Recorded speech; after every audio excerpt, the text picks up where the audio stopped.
Hi everyone, Damian from Vanport Mechanical and Fire Sprinkler.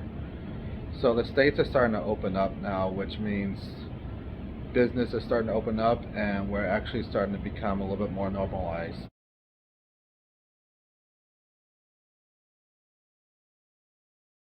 That all commercial buildings need to have the maximum airflow of fresh air flowing through their building at all times. We can help by coming out and looking at your units to maximize the airflow by opening up your fresh air vents and doing maintenance on your equipment. Maintenance is very important, especially for commercial buildings, because the units need to be in tip-top shape to help with the efficiency of your temperature control and airflow through your building.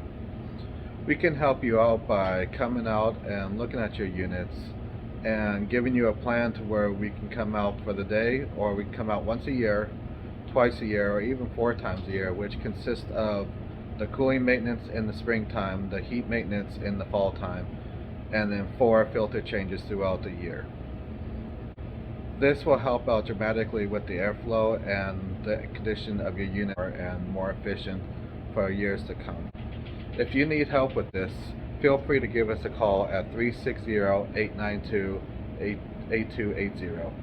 And I hope this helps you out, and I hope you have a good day. Bye.